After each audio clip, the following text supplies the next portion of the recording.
चलिए आज बात करते हैं एक ऐसे छोटे से कीड़े की जिसका खेतीबाड़ी पर पूरी दुनिया में बहुत बड़ा असर है। नाम है सफेद मक्खी या व्हाइट फ्लाई। जानते हैं इसके बारे में? तो आज हम क्या क्या देखने वाले हैं। पहले तो समझेंगे कि ये खतरा आखिर है कितना बड़ा, फिर इसकी बनावट को जानेंगे, इसके हमला करने का तरीका क्या है, और आखिर में इससे निपटने के लिए हमारे पास क्या क्या हथियार हैं, केमिकल, बायोलॉजिकल और इन सब का मिला जुला प्लान। चलिए शुरू करते हैं और सबसे पहले ये समझते हैं कि ये छोटा सा कीड़ा आखिर इतनी बड़ी मुसीबत क्यों है। आपको जानकर हैरानी होगी कि दुनिया में सफेद मक्खी की 1500 से भी ज्यादा किस्में हैं। हाँ, 1500 से भी ज्यादा। लेकिन असली कहानी कुछ और ही है। यही तो सबसे बड़ा सवाल है कि जब इतनी सारी प्रजातियां हैं तो सिर्फ 2 ही ऐसी क्यों हैं जिन्होंने दुनिया भर के किसानों की नाक में दम कर रखा है और अरबों का नुकसान कर रही हैं। चलिए इसी पहेली को सुलझाते हैं। कहते हैं ना, दुश्मन को हराना है तो उसे समझना जरूरी है।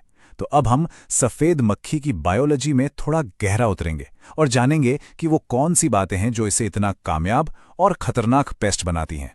ये देखिए, स्क्रीन पर हैं वो 2 मेन विलन। एक है स्वीट पोटैटो व्हाइट फ्लाई और दूसरी ग्रीन हाउस व्हाइट फ्लाई। इनको पहचानने का सबसे आसान तरीका है इनके पंखों को देखना। एक के पंख तंबू जैसे हैं तो दूसरे के बिल्कुल सीधे। और ये पहचानना बहुत जरूरी है क्योंकि इसी से तय होता है कि इनसे निपटना कैसे है। अब जो चीज इन्हें सच में बहुत खतरनाक बनाती है वो है इनकी रफ्तार। इनका पूरा जीवन चक्र सिर्फ 18 से 28 दिन का होता है। सोचिए जरा। और ये तापमान पर निर्भर करता है। मतलब जितनी ज्यादा गर्मी उतनी तेजी से इनकी फौज बढ़ती जाएगी। इनकी जिंदगी के 5 खास पड़ाव होते हैं। शुरुआत होती है अंडे से, जो पत्ती के नीचे होता है। उससे निकलता है क्रॉलर। यही इकलौता स्टेज है जब ये चल फिर सकता है। एक बार सही जगह मिल गई तो ये वहीं जम जाता है और निम्फ और प्यूपा स्टेज से गुजरता है। और फिर आता है वयस्क, जो 300 से भी ज्यादा अंडे देकर एक पूरी की पूरी नई आर्मी तैयार कर सकता है।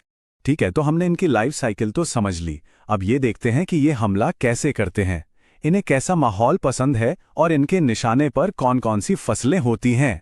सफेद मक्खियों की पार्टी तब शुरू होती है जब मौसम गर्म और सूखा हो। इसीलिए गर्मियों में इनका आतंक सबसे ज्यादा होता है। लेकिन इनकी एक कमजोरी भी है। अगर हवा में नमी ज्यादा हो तो कुछ ऐसी फंगस एक्टिव हो जाती हैं जो इन पर हमला करती हैं। और ये जानकारी हमारे बहुत काम आ सकती है। और हाँ, खाने पीने के मामले में ये बिल्कुल भी चूजी नहीं है। टमाटर, खीरा, मिर्च जैसी सब्जियों से लेकर कपास और सोयाबीन जैसी बड़ी फसलों तक इनकी मेन्यू लिस्ट बहुत लंबी है। जब इनकी तादाद काबू से बाहर हो जाए तो केमिकल्स का इस्तेमाल जरूरी हो जाता है। पर ये बस कोई भी कीटनाशक छिड़कने जैसा नहीं है। ये एक तरह से अपने रासायनिक हथियारों का सोच समझकर इस्तेमाल करने जैसा है। अब केमिकल कंट्रोल में जो सबसे बड़ी चुनौती आती है वो है रेजिस्टेंस।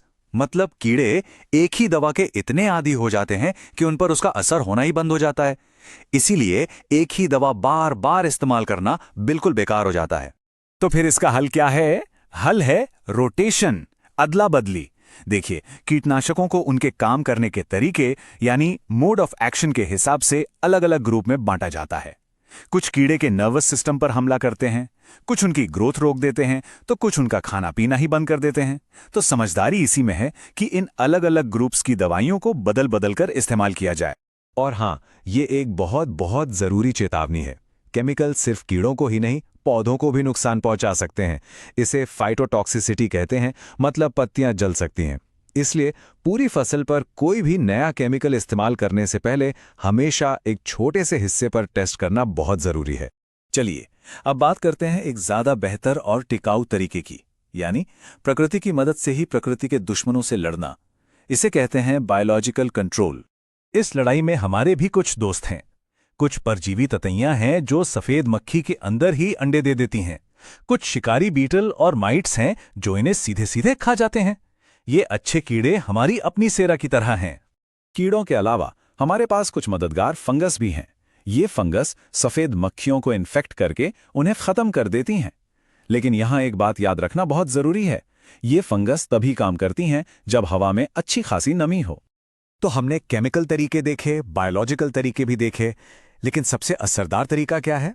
वो है इन सब को मिलाकर एक स्मार्ट प्लान बनाना, और इसी को कहते हैं इंटीग्रेटेड पेस्ट मैनेजमेंट, यानी आईपीएम।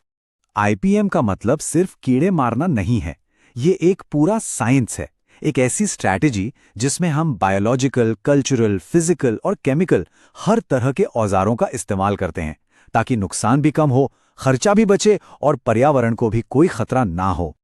और आईपीएम की शुरुआत होती है बिना केमिकल वाले तरीकों से, जैसे पीले रंग के स्टिकी ट्रैप लगाकर नजर रखना कि मक्खियां आ तो नहीं रहीं, खेतों से खरपतवार हटाना ताकि उन्हें छुपने की जगह न मिले, और खाद का सही इस्तेमाल करना ताकि पौधे बेवजह उन्हें अपनी तरफ न खींचें। ये सब हमारी रक्षा की पहली दीवार है। और अब बात करते हैं सफेद मक्खी से होने वाले सबसे बड़े खतरे की। देखिए, ये सिर्फ पौधों का रस चूसकर ही उन्हें कमजोर नहीं करती, ये असल में वायरस फैलाने वाली एक टैक्सी है। कुछ सफेद मक्खियां टमाटर येलो लीफ कर्ल वायरस जैसे खतरनाक वायरस फैलाती हैं, और ऐसी हालत में अगर खेत में कुछ मक्खियां भी आ जाएं तो वो पूरी की पूरी फसल तबाह कर सकती हैं। तो आखिर में ये एक बड़ा सवाल हमारे सामने खड़ा होता है। हम देख रहे हैं कि दुनिया गर्म हो रही है और ये बदलता मौसम इन कीड़ों के लिए जन्नत जैसा बनता जा रहा है। तो क्या हमारे खेती के तरीके और हमारा विज्ञान इतनी तेजी से आगे बढ़ पाएगा कि हम इस चुनौती का सामना कर सकें? ये एक ऐसा सवाल है जिस पर हम सबको सोचने की जरूरत है।